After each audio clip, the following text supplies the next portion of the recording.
Assalamu alaikum wa rahmatullahi wa barakatuh. Peace, mercy, and blessings of God be upon you, and welcome back to Join the Mahdi. And as always, I'm Ardijan al-Mahdi. And joined with me is Brother James. Assalamu alaikum, Brother Ardi, and thank you so much for letting me join you today. Thank you for coming up here on the show, and it's a pleasure to have you. And the reason why I wanted to bring you up today is actually because of something that we experienced here at the headquarters of AROPL, or at the Ahmadi Religion of Peace and Light, and that was when we held the event called Beanie Burgers. Yes. So, that was a pretty cool event, right? Yeah, it was quite interesting to I mean, I thought it was a genius idea on the first hand by Abu Sadiq to invite the community and to show that real outreach hand where we actually meet face to face.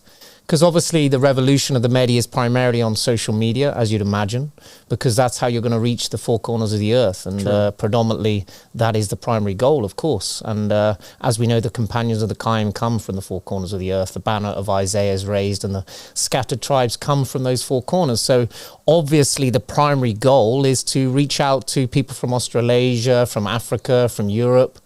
But we have to remember, and I think, I know that Abu Sadiq doesn't forget, that I do sometimes, that we have a community around us. And as much as we grow in numbers exponentially, and there's, I dare say, media reports about us, positive and negative, and after the Pope's speech that Abu Sadiq made, which was a phenomenon, then what do we find? We find that people are starting to ask a lot of questions. People are curious, and like Chinese whispers, they're going around, and before you know it, certain people have made X make Y and Y make Z, and so we need to speak to the people, and we need to allay some of their fears and dispel some of the myths, and I think that's what we were primarily trying to do. Yeah, and I think it was a great job that the brothers and sisters on the ground had performed in order to relay the truth to the people and to get them to understand why it is that we're in town, what we're doing. And it really erased a lot of misconceptions. I mean, you were there. Yeah. And judging by the video that's available at the Ahmadi Religion of Peace and Light YouTube channel, which is 16 minutes long, if you guys would like to go out and see, it seems like the people were pretty much wholesome. I mean, it was very wholesome. It was a very wholesome event. And it seems like I think the people in the area drew from it now a closer bond with us. I think people have an idea of who we are now, what we're doing. And I think it dispelled a lot of fears and a lot of misunderstandings that the people had about us. Yeah, for sure, because of those X making Y and Z making whatever else, you know, there was a lot of confusion and people were generally worried, you know, they wanted to know who we truly were. And, you know, because of all the media hype and because of former scenarios that have happened in politics and religion. So when they met us face to face and we really promoted, which we truly are, the inclusivity and the progressiveness of our faith, where we include everybody and we have literally people from all walks of life that they were able to meet, and that we represent all the demographics, we represent, you know, former different creeds, people from different nations, and people from different backgrounds, you know, whether they were doctors, whether they were law graduates, or whether they were teachers. In essence, we were representing all of these categories, and also just people who had just done regular jobs, you know, in business or in finance or whatever it might be.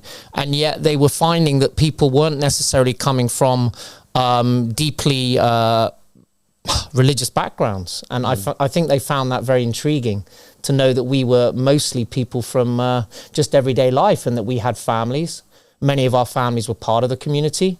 And those that weren't, they were able to realize that the people were meeting with their family members on a regular basis. And many of them were either, you know, accepting of the faith, or they were in themselves investigating to the extent where they might be interested based on the humanity mantra. Like I know members of my family have visited and been amazed by how Abu Sadiq's community is so well organized and stratified and works so beautifully as a community. And they're very intrigued by that, and especially how it's managed to, like the professor said when she visited, exist and coexist for so long, yet not having like some, you know, sort of oppressive nature behind it, yet it was still progressing and bonded together. which is quite remarkable, as Holly commented as a professor here. Yeah, it was really amazing to see how she thought of the community and how through her own experience, and she admitted too that most communities, unless they hit a 15-year mark, most of them are doomed to fail. Exactly. And they have a certain set of rules in order to make that 15-year mark happen. And she said we pretty much broke all the rules that most community members have to perform in order to meet that mark and to stabilize and to have a community. We really all came here for the sake of God. We came here for the sake of the man appointed by God, and we came for the sake of humanity. And I think because of that, we became what we are today. We became this flourishing community that there's no stopping us. And, you know, I think that is something that threatened a lot of people. They probably thought to themselves that we came to take away their jobs, that we came to take away, you know, their money, I guess through taxes or something. I think a lot of people were just misinformed, especially on the ground, about what it is that we're doing here and how did we come to be here in this part of the UK. Yeah, I guess as well, because of the name of the religion is predominantly associated with Islam, as obviously we are a progressive religion, but we take from Islam, but we're also a universal religion that takes from all of the previous religions. And that's proven by the goal of the wise and the covenants that we have, which go back through Jesus and Moses. So in essence, we embrace all the Abrahamic faiths, but obviously because of the name, once again, I myself know that this is a stigma attached to certain names that you use, which obviously have an Islamic tone. And let's not deny it, there has been Islamophobia in the UK before, as in other nations, predominantly for certain reasons. And it was very important to say to the people, well, you know, that name, after you break it down as well, it actually relates to guidance, you know. So it's very important when a language is used that you understand what is the motivation of the language as well, because it's not so important what language it is, it's what's the meaning behind it. It's the essence of it. And so Ahmadi, you know, religion of peace and light. So they seem okay with the peace and light part, but a lot of people, you know, provisionally, even though they didn't say it, I could sense that they were expecting some kind of, you know, like Islamist group. You know, predominantly that was a perception I think they had. Yeah, and I think a lot of the times when they think of an Islamic religion or an Islamic background or something that sounds Islamic, I think the one thing that the mind leans towards, unfortunately, due to, you know, false news out there and due to extremists out there, is the very thing, which is extremism. A lot of people, I suppose, fear that. And, you know, they have a right to fear that. I mean, there have been a lot of chaotic groups around the world that proclaim to be upon the religion of Islam or God. Yeah. And they make a fool out of themselves and they portray the religion to be in a very, very a very, very dark atmosphere, I suppose. It's true. And when you reflect on that as well, it reminds me, I dare say, of my youth. And when I first discovered the call, you know, roughly in 2011, 12, it was more like there was more of a mystery around it because it hadn't been cemented as the Black Banners of the East. But when that name was initially put forth, you know, members of my family became very antagonistic towards me based on certain things that they'd heard about in public and in their friendship circles. And we know that certain groups were using similar banners, but they didn't have the predomination of the truth written on it, which is allegiances to God alone. So there were other banners, and we know that the devilish entities will always masquerade with the truth. They will always try and purport themselves on the truth using similar iconography or language of God. But it's only if you do your deep research and you're sincerely looking that you will be able to make that clear distinction. And I think that's what I was able to dispel some of those things to my family because of the name, the Black Banners. And in essence, we know the family of Muhammad said it's only them that has the one with the written on upon it allegiances to God alone, despite many of those groups that we've mentioned, not by name perhaps, but they would, you know, come forward with a banner like that, and we saw the kind of horrendous things that they were being attributed to, and there's no denying it because you could see what they were doing. So of course it's shock And that's why a lot of people wouldn't research. Yeah, and you know, it's kind of hard not to blame them because of what they've seen on on the news and social media, and directly what these symbols entail. But the thing is that, you know, and that's what we've had in our books. That's what our founder Abu Sadiq, from him is peace, and Imam Ahmad al-Hassan, from him is peace as well, have stated about, and that is that, you know, a lot of people, they seem to get confused when they see black banners, but they, you know, from them is peace, they explained what the meaning behind the black banner is. And he said that, you know, the banner originally was white, and then it became black, not because God now wants to, you know, destroy people's lives, or now that, you know, there's a dark aura behind God and his messenger, but no, rather it is symbolizing and demonstrating the sins of the people, you know, showcasing to them that they have sinned, they have wronged, and they have to go back to God, or at least they have to go back to humanity first, because most of the sins, and I think that's perhaps one of the things that I think a lot of people misunderstood about us. They probably thought to themselves that we're fanatics, and that we take religion to the extreme. But yes, I mean, we take religion to the extreme in terms of dedication, peace, love, mercy, because that's religion. Religion is not coercion. Religion is not convicting or condemning somebody. No, this is anti-religion. That is something else. And, you know, the very fact that we were able to open our doors to the people and explain that to them, I think is very beautiful. And we've always called anyway towards humanity first. And I think it's also, obviously there's 2 points there you can bring out of that, which is the reflection of the black beanie as well. You know, the fact that we have the black beanie, Abu Sadiq alayhi salam, in essence represents the black stone as well, which we know is very beautiful, because the black stone, you know, we talk about the cornerstone, and you don't want to stumble over the keystone, which is the capstone, which is in essence that spiritual energy that he brings forward, that brings everything together. And if you really think about that, and then you've got the aspect that the whole essence of our mission on that day, which one of the visitors said was a touch of genius himself, was the black beanie, and almost turning it back on the people and saying, well, if you want to talk about it so much, and it is an icon in a sense of our religion, because it represents a solidarity with the working man. And once again, as you draw the symbol of the white banner, we've got the concept of the fact that it turned black, and we have a black beanie hat, which is obviously symbolic of the sins of the world again. And it's a constant reminder for us as human beings that we should seek to overcome the dark side of ourselves as much as anything else, and focus on the self. And that's where, as Abu Sadiq and Jesus has always said, it's the establishment of the divine community always begins with the individual. And so these mantras then start ringing true. And then instead of seeing it now, which is very interesting, which is the portrayal that was put forward of the fundamentalism, the extremism connected to the Islamophobia that rings out of that, you've now got a complete contrast. It's like a complete juxtaposition now. You've got a different mantra which actually connects to Jesus, which most of the British public predominantly love very dearly. And even if it's not in their mindset, because they went to a Church of England school, an Anglican school, which, as I'm sure you know, is predominantly a school which is preaching the mantra of Jesus Christ. It might have a Pauline doctrine in there as well, but it's still putting forward the key mantras of love thy neighbor as thyself, and love the God with all your heart. And those two principles ring true in Judaism and Islam.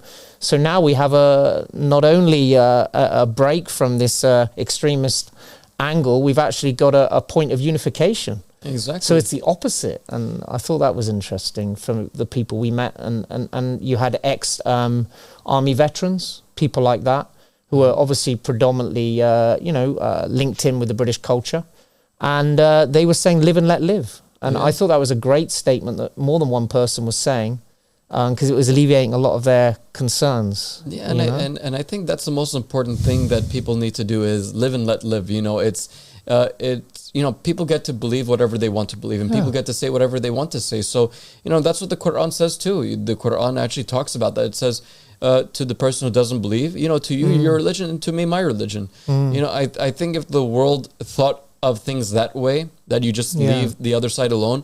Whoever doesn't want to believe, they don't have to believe. And God says in the Quran anyway, there's no compulsion in religion. And one thing that I do have to say about, you know, the black hat and the beanie and stuff is that, you know, this whole thing that a lot of people point out too is that they see members wearing black, they see them wearing black beanies. So then for them, for some reason, they seem to have this understanding that it's a very, very dark religion, even though we're saying it's the Ahmadi religion of peace and light, and we're talking about love and stuff. But the thing is that when you look at many religions out there and who their priests and pastors and scholars and rabbis are, most of them actually wear black, and most of them even you'll find them depicted wearing black yarmulkes, black hats, black turbans. So what's the problem with the color? I mean, the vicars and priests and many of the members of the Anglican Church will wear predominantly black and with a white top part here, but it's predominantly black, the coloration. And even if you go to the monasteries and where the nuns live as well, what do they wear? It's predominantly black. And the Orthodox Christians in Greece and Russia, black is always the predominant color. So, you know, it's getting beyond all of these base issues, perhaps these sensory issues, and trying to understand the essence of what we're here to do, and what is the motivation behind our call. What is the goal of the wise? You know, what truly are we trying to accomplish? And are we trying to, you know, alleviate their fears because we're not trying to take away their rights to their beliefs and their way that they live their lives. No one's encroaching on them. No one's taking, as you said, no one's taking their work roles. No one's taking anything from them. Exactly. Actually, you know, we've actually brought a lot to the community. I mean, we are people who, when it comes to the people of the town, we respect them. We understand that they have businesses. And a lot of the things that we purchase in terms of living, in terms of food, is purchased from the people of this town. Exactly. So, local businesses and that kind of thing, which is critical. Exactly. So economically speaking, we're actually helping the people of the town rather than hurting them. Actually, I think our presence here in this town actually did great for the community members rather than anything negative. But yeah, I think all of the negativity that the people assumed about us in the beginning really came from extreme groups out there who are basically trying to influence the masses. Yeah, and there's a few groups like that, obviously, that circulate. But then Abu Sadiq has already said significantly as well, when we reflect on the raising of the banner and the fact that we raised the banner again, obviously, in the Vatican City. And in essence, you know, Abu Sadiq made the sermon of the Pope speech. Then there seemed to be a lot of this sort of energy that came up. But we know predominantly there are narrations that say that the banner would be, you know, sort of rejected in the East to West in a predominant fashion by many people. Initially, you know, and but in essence, it would be an enabling of people to recognize and hear the call from East to West, and that people would hear the call from East to West, but at first, perhaps based on a knee-jerk reaction as well. And I think that's the key principle as well. A lot of people, and we know people that have come to our call, that when they first heard about our call, they would have issues, but they would have a knee-jerk reaction and say, well, actually, this is just insane. You know, these people are talking about the nature of the matrix reality and other things that really I can't comprehend. But when they went back to basics, when they really investigated and they saw that there is a law of recognizing the Hujjah, you know, that actually works for all of the religions, then they were willing to investigate. And we've got a lot of those people that have come into our dawah based on that principle. So it really is that case. And we had people after the sermon of the Pope's speech, and I know there were people in America as well, as I know you work closely with some of those people. And there was one particular lady who said she didn't even want to look at her Bible for so long, and it was collecting dust on the shelf. But when she heard about this call, and she realized now that she could almost use Abu Sadiq's teachings as a barometer to distinguish what was truthful in it and falsehood, you know, based on the teachings of Jesus, then she was suddenly enthused again. And it was like it brought her out of the dark ages, you know. So there's a lot of that going on. And also we've had people that have attended this community event who've met with us and followed up and spoken to us directly and asked many questions and shown a lot of curiosity. And they would say that some of their friends were detractors. Some of their friends were, what are you doing? Why are you investigating this? They say that the hijab isn't obligatory. And then we would prove it based on the hadith and the videos that Abu Salih's put forward. And that individual would be like, wow, you know, I'm going to keep with you guys. I'm going to keep investigating, even if many of my friends are telling me just to turn a blind eye. And it's that whole principle again, isn't it, where we always should be encouraging each other. And it says in the Quran, doesn't it? And I know you've mentioned it many times. Even if a so-called evildoer comes to you, it's incumbent upon you to investigate. At least you bear the regretful. So we are duty bound, if we are claiming to be a believer in the Abrahamic faith, to investigate. And, you know, based on the fact that our religion is always logical in its outlook, you will, if you take that non-emotional response, find a lot of wisdom and truth, I think. Yeah, for sure. I mean, the truth lies in a person who puts in the effort to research and to investigate. You know, that's why I've always said, you know, just as the Quran says, even if a disobedient person comes to you with information, investigate that information. You know, I mean, it's very clear. You know, you don't really need to further interpret it any longer. It's really their point blank, simple. But unfortunately, a lot of people, they judge a book by its cover. They judge a person by their appearance. And Jesus never said to do that. Actually, Jesus said, don't judge by the apparent, judge by righteous judgment. Yes. And righteous judgment obviously has to come from, okay, well, look at what the person is doing. Jesus says you will know them by their fruits. Exactly. So, okay, well, if our fruits, you know, if our labor and what comes out of that matches the works and labors and the reaping and sowing of Jesus and of Prophet Muhammad and Moses and all the other past prophets and messengers, I mean, then how can people affiliate anything about us to anything evil? Actually, if a person wants to see evil, they need to investigate the reaping and sowings of Satan and his minions. Yes. And I think they need to look elsewhere to see where does all of these actions and where do all of these fruits apply then? Exactly. Because I mean, clearly we are doing nothing wrong. We are people here who love everybody, and we hope the best and wish the best for humanity. And at the end of the day, what have we been saying, James? We've been saying that, hey, you know, the Mahdi, he comes, but he doesn't come to force people into religion. Our Savior, he comes to establish justice and equity into the world. And even in that time in which we believe that he would be ruling the people, he would allow people who are Christians to stay Christians. It's a critical point. Yeah, you know, as you say, the Christians can remain as Christians and the Jews can remain as Jews. And then obviously to prove that they're not hypocrites to their own religion, they will be judged by their own books. Exactly. Because if you claim you're a Christian, then you should be willing to accept the Sharia or the law of your own religion and to be tested by that. Exactly. And I think that's a great reflection, meaning that you say you're a monotheist, then you have to work by that. And it reminded me of another point when you said that when the people came here, many of them, despite, you know, obviously having these concerns initially, were very open-minded to investigate. But what they were most intrigued about is that we weren't proselytizing. No one was going around saying, right, you need to read The Goal of the Wise now. You know, you need to go to the Mahdi Has Appeared YouTube channel or, you know, read the articles in the Divine Just State magazine. We weren't doing that kind of thing. You know, even though there were people who wanted to learn and understand the religion in more detail, the primary goal was to put the people at peace, and they were very intrigued by that. And they were saying, wow, when I go out on the streets of you know, Birmingham or Manchester, I find that most of these religious groups are proselytizing, and they're kind of telling me that I'm going to hellfire if I don't listen to them. You know, whether they're coming from a Christian sect or a Jewish sect, you know, or Muslim sect. And, you know, we know that ourselves. You know what it's like if you go out on the streets of any of the cities in the UK. I'm sure it's the same worldwide. You find people very much like that, sort of brimstone and fire, and this whole concept of Armageddon and doomsday.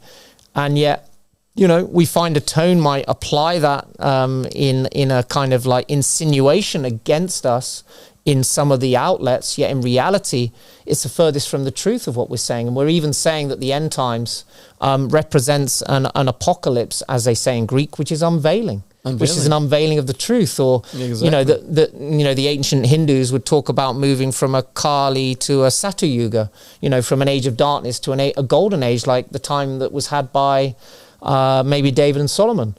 So that's a complete juxtaposition again with some of the rhetoric that might have come out before, and people who had been force-fed that by whatever it was in the public, based on certain insinuations, were very shocked. You know, they were like, wow, but I hadn't heard that, or I heard the complete opposite. Because people have heard about us being, and people have said that about us, that we're doomsday religion. But there you go. Yeah, we're not saying that we're a doomsday religion. We're, as you're saying, I mean, the apocalypse means revelation, or the unveiling. Yeah. So we're not pro, hey, you're going to go to hellfire, and right now is your last chance. Actually, we're saying, hey, look, you know, there's a new age that's coming, a new age in which God is ruling, not the devil, and we just want people to be a part of that age and part of that. And part of that country or that state or whatever you want to call it. Yeah. That utopia, in essence. Utopian society, we like to believe it's, you know, that in essence the world is dystopia right now, isn't it? It is. And dystopia is where people, you know, the cost of living is exponentially rising, and the living wages is not increasing. So people are having to work extra jobs to survive. They're spending less time with their children. And all of these things are a living reality and a living hell for most people. So the concept of a utopia where we don't have to have that, where everybody's needs are met, as Abu Sadiq is outlined in so many of his videos in the Mahdi's Manifesto, where the mantra of humanity first is being embodied, whereby the people all have access to a decent education, occupation, mode of transportation, healthcare. All of these principles are being brought forward by the living messenger today, proving again, as Brother Ardijan just said, know him by his fruits. And if that is something that we are actively attesting to from our own experience, then that's when we realize that the magnetism starts attracting from people who aren't necessarily religious initially, because they're now like, wow, this is interesting, you know, because I would want that for my children. And those people that have goodness in them might resonate with that, even if they're not predominantly religious, you know, and they'll find that perhaps they have those golden rule of Pythagoras in their heart, you know, not wanting to do harm to anyone else and love thy neighbor as thyself. And then before you know it, they're very intrigued by who we are and what we represent.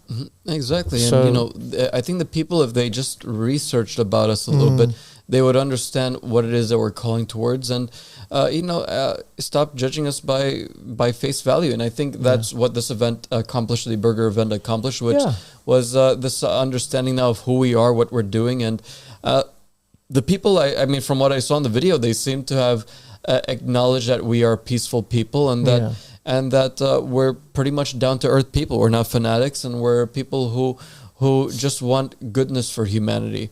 Exactly. And speaking of goodness for humanity, you know, Abu Sadiq, from him, his piece, basically made a whole book called the Mahdi's Manifesto for what is a working community.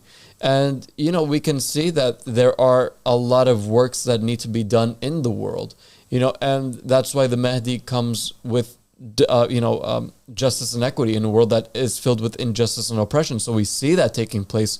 We see the world is filled with injustice and oppression, and the Mahdi comes to establish the complete opposite of that, which is justice and equity. Exactly. So, you know, we're not telling the people, hey, you know, come up and you know, join us because you have to.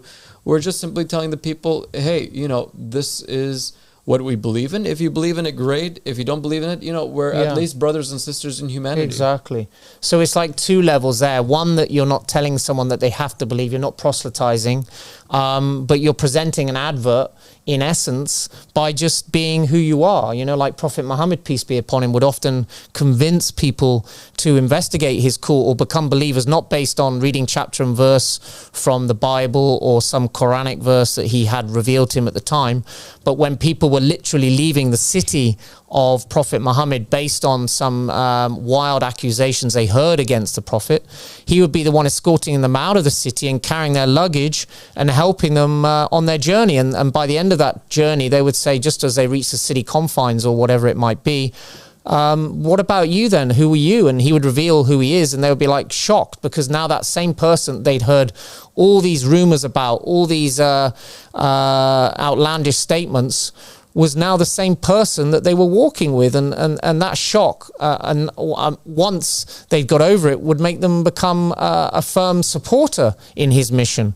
And as I heard someone say recently, you know, first you become a supporter, and then the deep faith will enter your heart. So you can be, you know, what they say is like an answer or a supporter, and then you might become more of a firm believer. So, you know, that's how often the journey starts for people, and there is, as you say, there is no compulsion in that. They're not forced to. No one's forced to do anything, and people come and go in our community, and they visit family members, and the people were intrigued, you know, to see that it was a universal call as well, and people were making I guess sort of joking comments. Well, not only do you get to celebrate Christmas, you get to celebrate all the other festivals of all the different religions as well.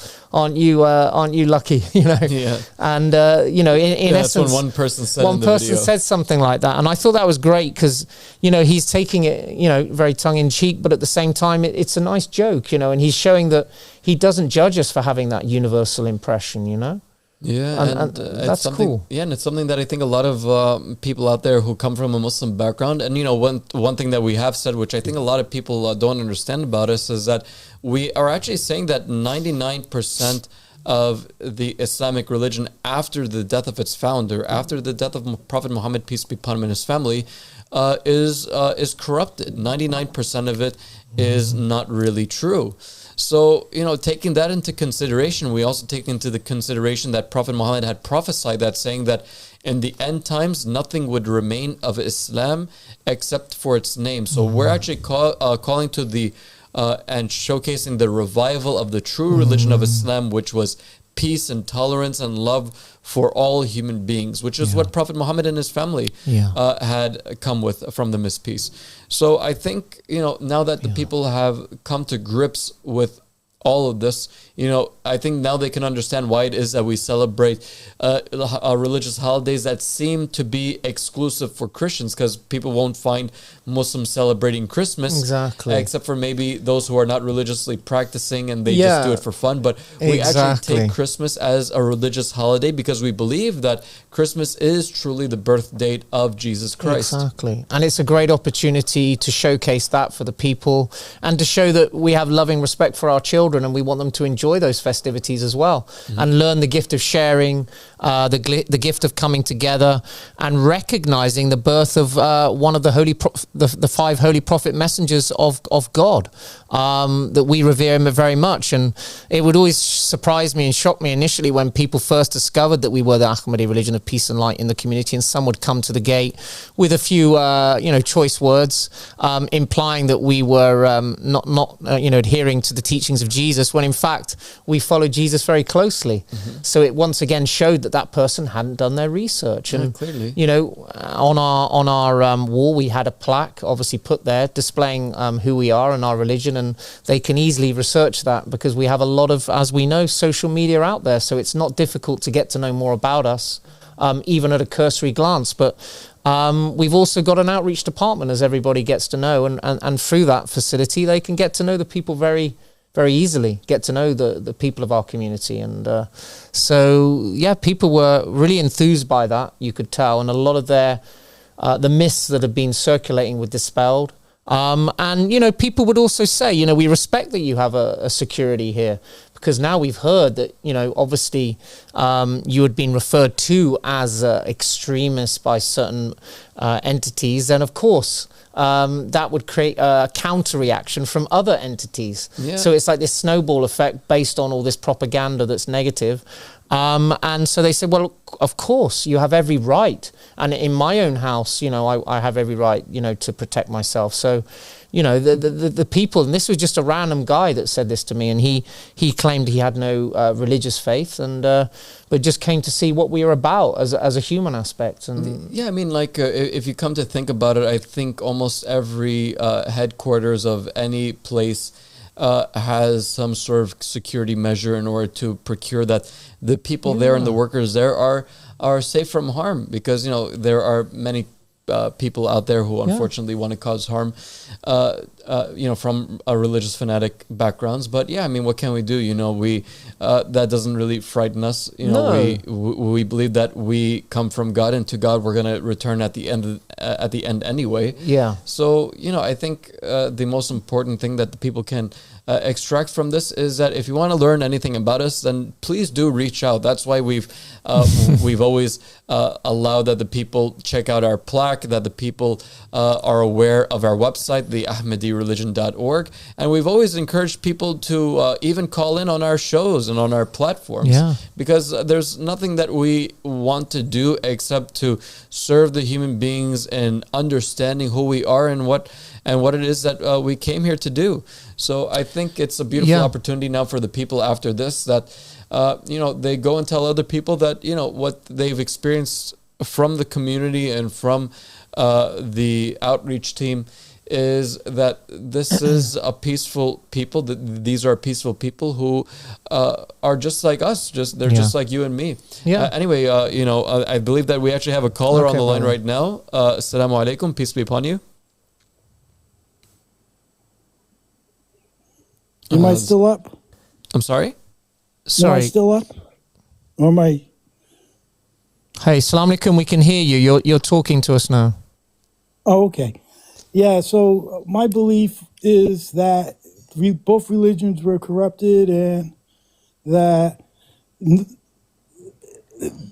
religions were corrupted, did you say, sorry? I would say all.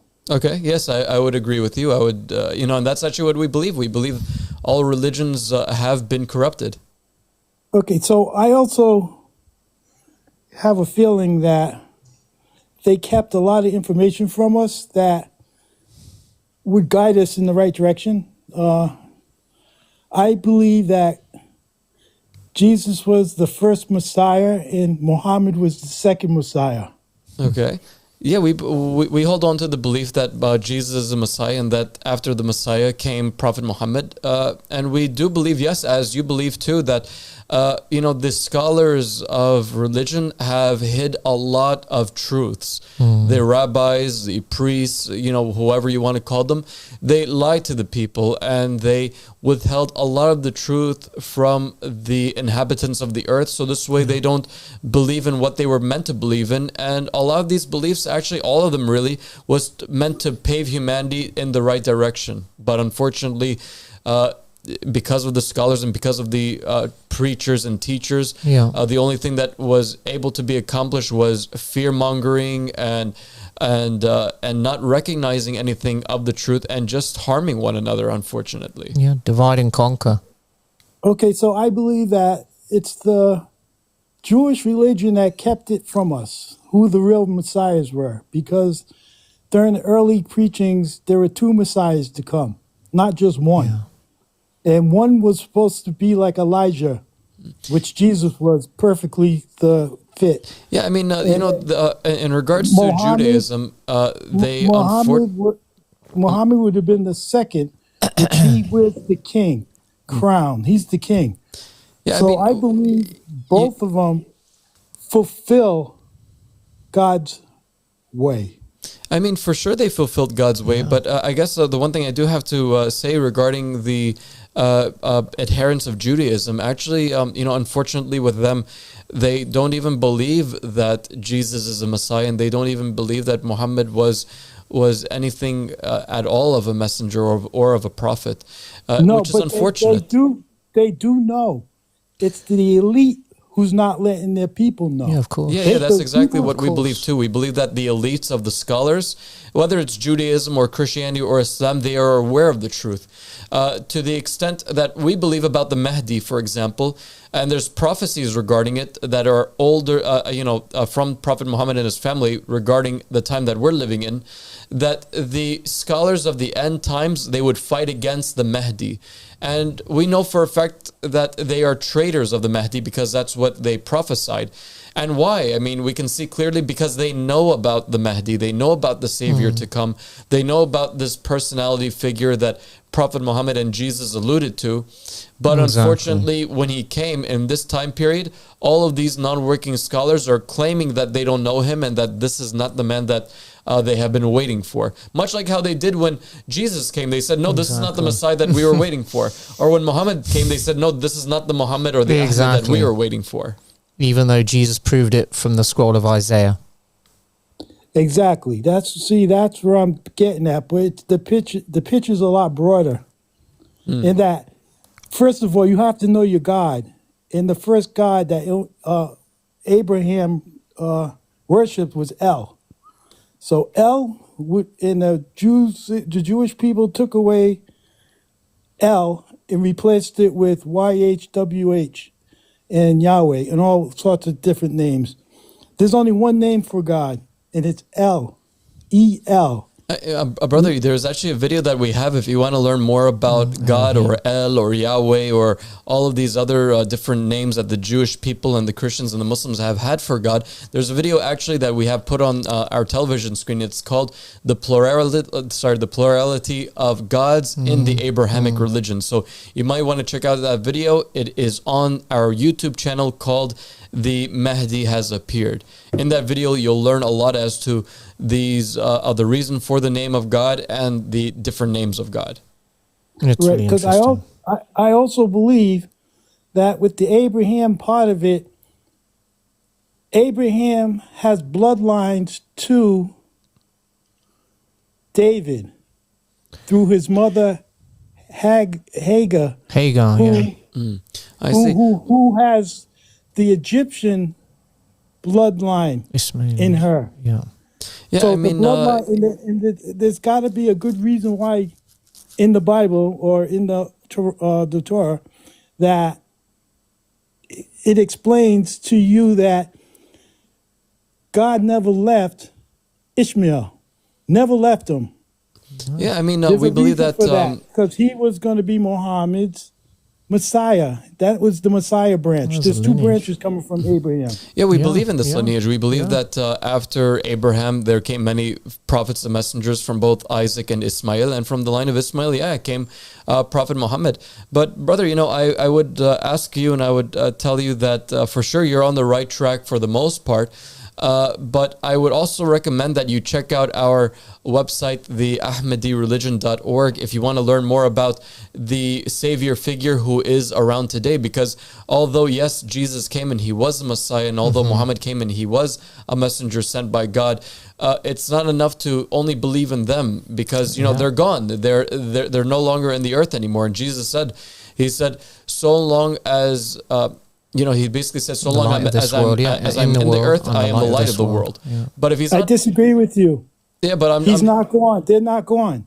I mean, yes, but I mean physically. I mean physically speaking, their vessels are physically expired, you can say.